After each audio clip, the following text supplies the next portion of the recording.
Hello students, welcome to शिक्षा academy. Unit and dimension का revision हो चुका था। आज मैं इसका पीवाईक्यू लेने वाला हूं। आप लोग इस क्वेश्चन को ध्यान से देखना और अच्छे से प्रैक्टिस करना। ये नीट 2025 का आया हुआ क्वेश्चन है।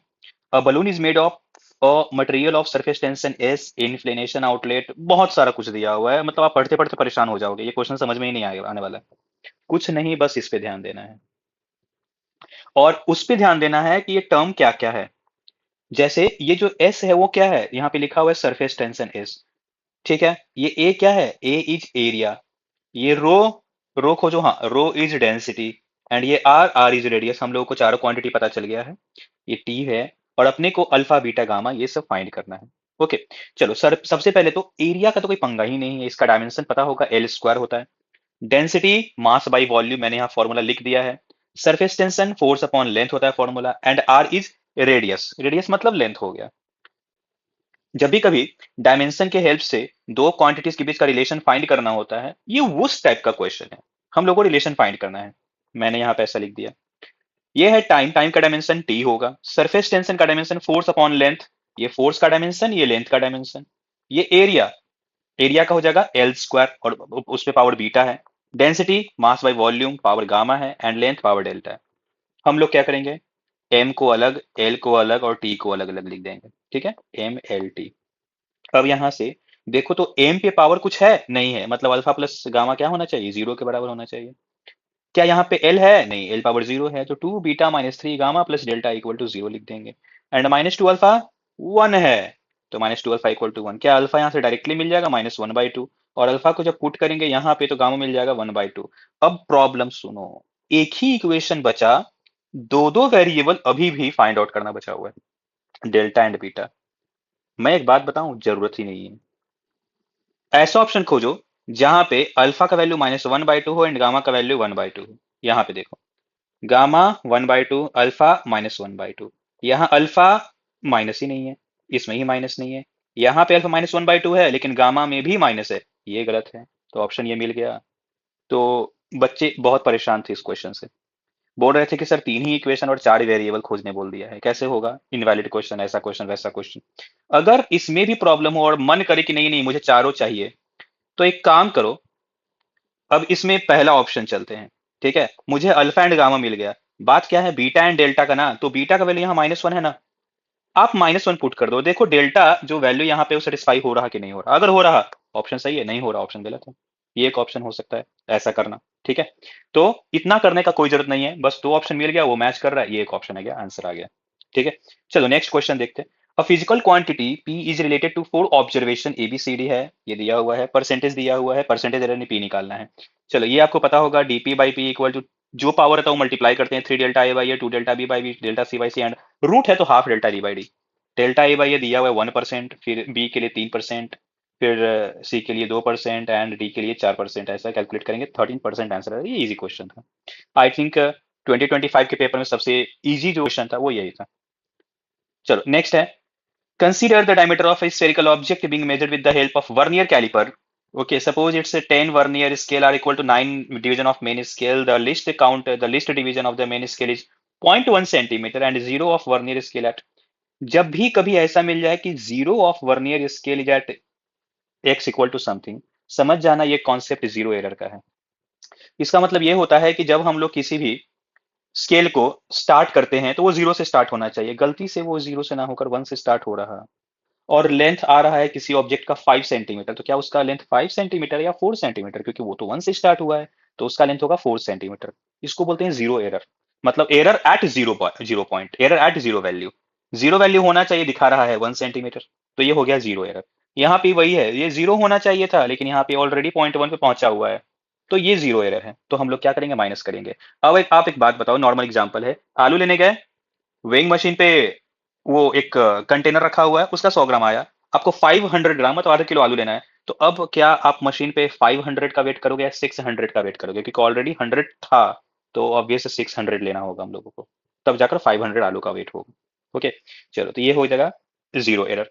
अब यहाँ पे दिखा रहा कि मेन स्केल का रीडिंग है 5 सेंटीमीटर का एंड क्वाइंसाइड कर रहा है एट्थ।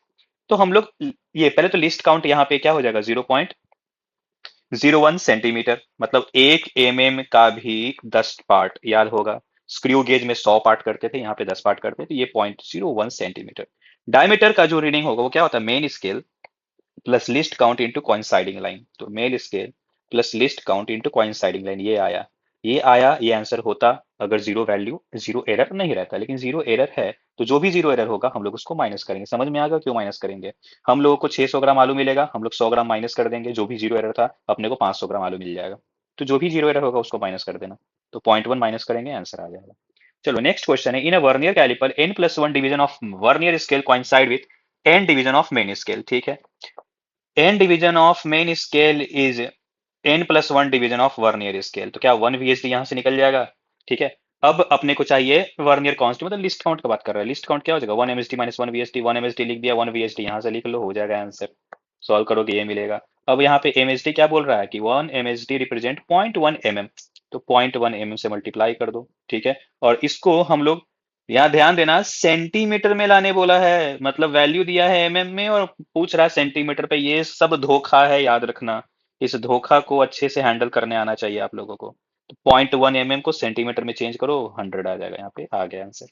नेक्स्ट है the quantities which have same dimension as those of solid angle. भाई साहब, काय का डायमेंशन सॉलिड एंगल का डायमेंशन होता ही नहीं है, तो देख लो आप इसमें से कौन ऑप्शन में डायमेंशन होता ही नहीं है, वो चेक कर लो। Strain delta L/L and angle, पहला ही ऑप्शन आ गया। ठीक है, नेक्स्ट चलते हैं। A force defined by F का एक इक्वेशन दिया हुआ है, तो अल्फा एंड बीटा कांस्टेंट है, तो कौन सा ऑप्शन सही होगा? जब भी कभी बीच में प्लस का साइन हो, माइनस का साइन हो, इक्वल टू का साइन हो, डायमेंशन इक्वल होना चाहिए। तो क्या मैं नहीं बोल सकता कि alpha T square equal to beta T? बोल सकते हैं। एक टी कैंसल, तो बताओ alpha T by beta is 1, मतलब डायमेंशन लेस की नहीं? आ गया आंसर। आप चाहो तो एक लेंदी प्रोसेस भी है, आप इसको फोर्स से इक्वेट करके अल्फा निकालो, इसको फोर्स से इक्वेट करके बीटा निकालो, एंड देन सब ऑप्शंस में ट्राई करते रहो, जो ऑप्शन मैच कर गया वो आंसर होगा। ये 2 लाइन का आंसर है। ठीक है, the percentage error in the measurement of mass and momentum of an object are 1% and 2%। The percentage error in the measurement of kinetic energy, momentum दिया हुआ है और मास दिया हुआ है, काइनेटिक एनर्जी मांग रहा है, तो काइनेटिक एनर्जी क्या होता है मोमेंटम के टर्म में, p²/2m, half M we square मत ले लेना, p²/2m होगा। अब लगा दो एरर का formula, dk/k plus 2dp/p plus dm/m। ये मत बोलना सर 2 कहाँ गया, कांस्टेंट नहीं, हम लोग पावर के बदले में 2 लिखे हैं यहाँ पे पावर 1 ही है, तो 1 से मल्टीप्लाई होगा।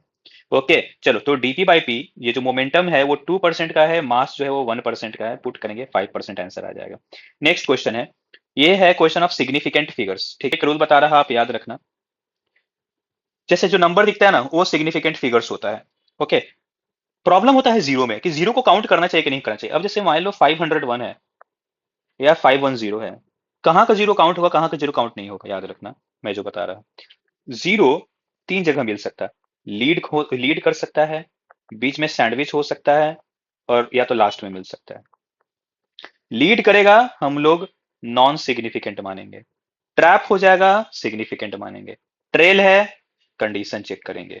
अगर डेसिमल का है वैल्यू तो वो सिग्निफिकेंट में काउंट होगा, नॉन डेसिमल है सिग्निफिकेंट में काउंट नहीं होगा। बस सिग्निफिकेंट फिगर इतने में खत्म है, इससे ज्यादा कोई कॉन्सेप्ट नहीं लगता। तो देखो भाई, अगर मैं बोलूं यहाँ पे ये 3 0 कहाँ आ रहा, लीड कर रहा ना, नॉन सिग्निफिकेंट, इसका जो सिग्निफिकेंट होगा वो 4 होगा। यहाँ पे इसका कोई सिग्निफिकेंट नहीं, 2.1 मतलब 2 सिग्निफिकेंट। यहाँ पे ये क्या है, ट्रेल है, ट्रेल के लिए कंडीशन चेक करेंगे, डेसिमल है कि नॉन डेसिमल है। हाँ यार डेसिमल है, काउंट करना पड़ेगा क्योंकि डेसिमल को सिग्निफिकेंट मानते हैं, ये 3 होगा। एंड 3000 में ये ट्रेल है विदाउट डेसिमल, ओनली 1।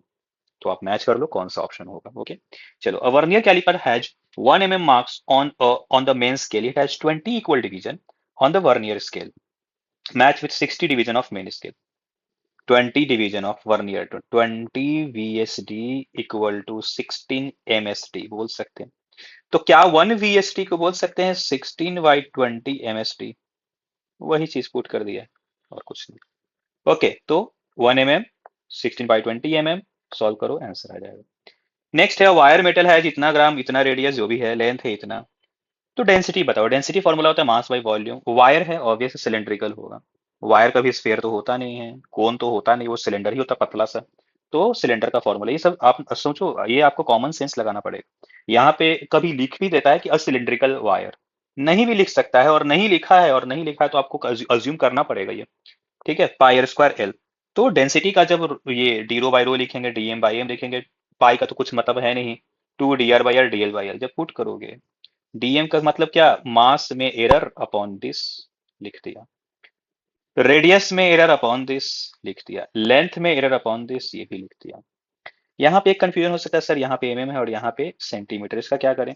मत कुछ करो, क्योंकि mm में ये भी है और ये भी है। जब आप दोनों को चेंज करोगे तो ऑब्वियस कैंसल आउट हो जाएगा, तो कोई मतलब ही नहीं है चेंज करने का।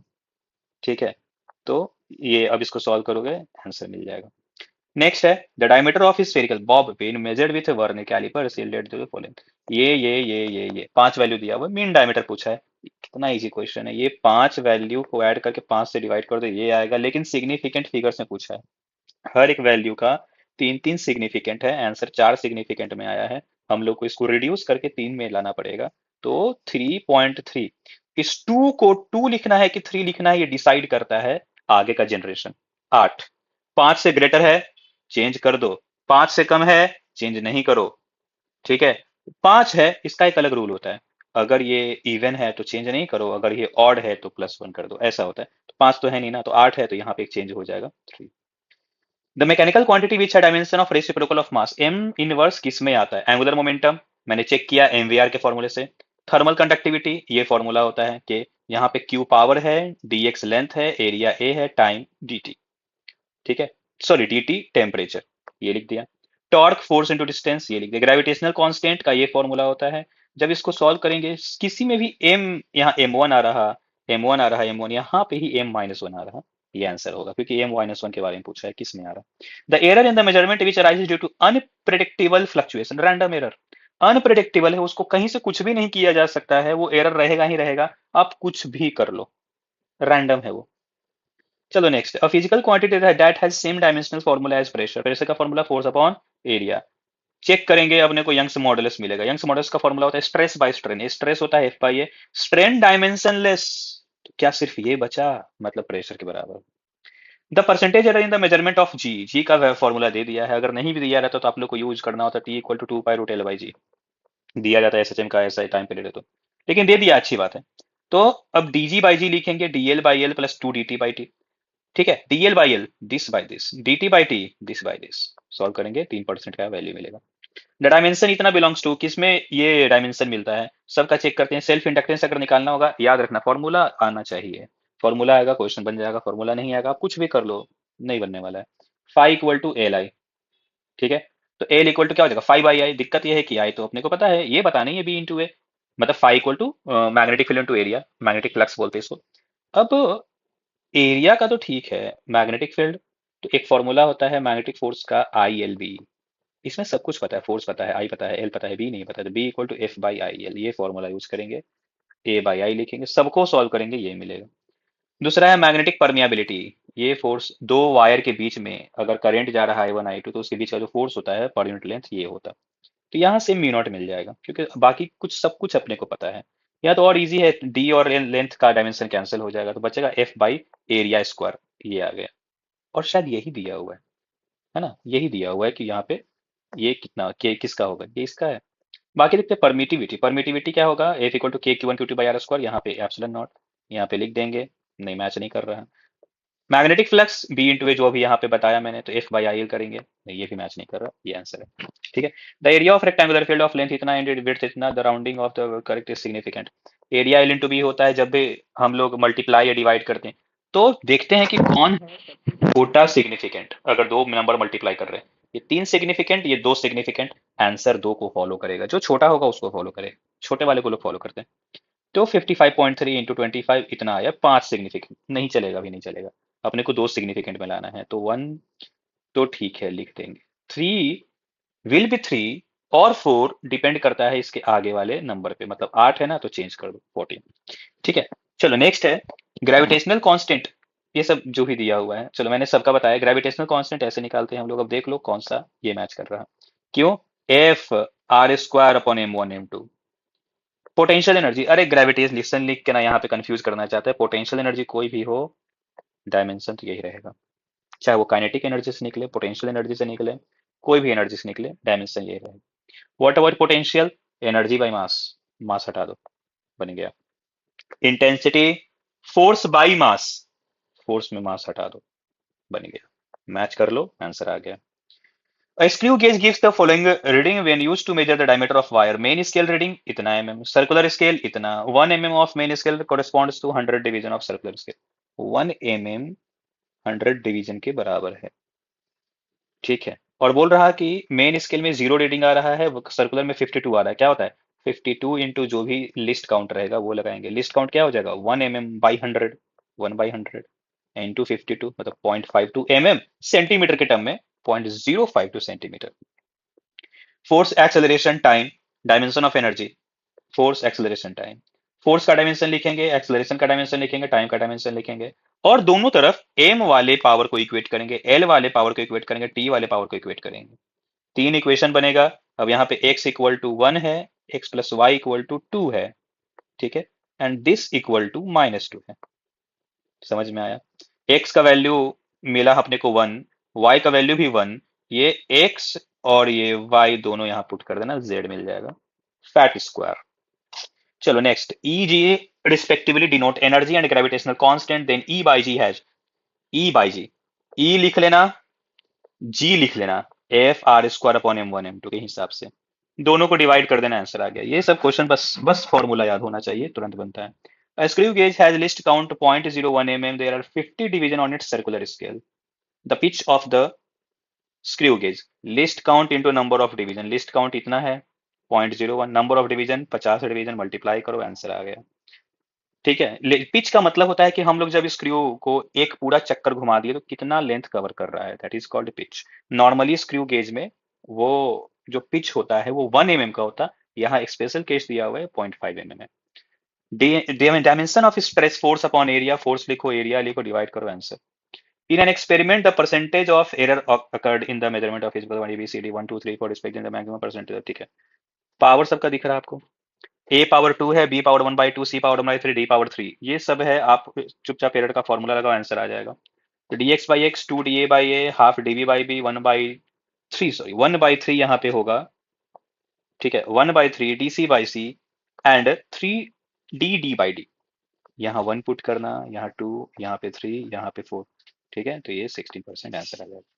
चलो लास्ट क्वेश्चन है, फिजिकल कांस्टेंट ऑफ डायमेंशन इतना एंड इतना है, velocity of light G is universal constant इतना इतना जो भी है, ठीक है। तो यहाँ पे फाइंड 2017 क्वेश्चन है ये, ठीक है। द लेंथ है, dimension of length can be form, length का डायमेंशन इसके इसके और स्पीड ऑफ लाइट पे डिपेंड कर रहा है, तो वो क्या क्या होगा। तो speed of light power x, g power y, and ये एक्चुअली में c है, एंड दिस इज, यहाँ पे पावर हम लोग z लिखते हैं, ओके। अब इस c का डायमेंशन लिखना होगा LT-1, g का डायमेंशन लिखना होगा, एंड इसका डायमेंशन कैसे लिखेंगे, फोर्स का फॉर्मूला होता है कि Q1 Q2 by R square. तो K को लिख देंगे 1/4 pi epsilon naught Q1 Q2 by R square. ये चीज का डायमेंशन पूछा गया, तो क्या F इंटू आर स्क्वायर के बराबर होगा, कर दिया, ठीक है। चलो तो अब फिर से वही सब कि मास का डायमेंशन हम लोग left hand side right hand side equal करेंगे, लेंथ का भी एंड टाइम का भी। तो यहाँ पे -y प्लस जेड, इधर है ही नहीं मास तो 0, length is this equal to 1 and time equal to 0। तीन इक्वेशन है, तीनों को सॉल्व करेंगे, अपने को आंसर मिलेगा x equal to -2, y equal to 1/2 and z equal to 1/2, put करेंगे, आंसर आ जाएगा, ठीक है। तो यहाँ तक था ये dimension, unit and dimension and error का सारा PYQ। आप लोग इसको अच्छे से प्रैक्टिस करो, ओके।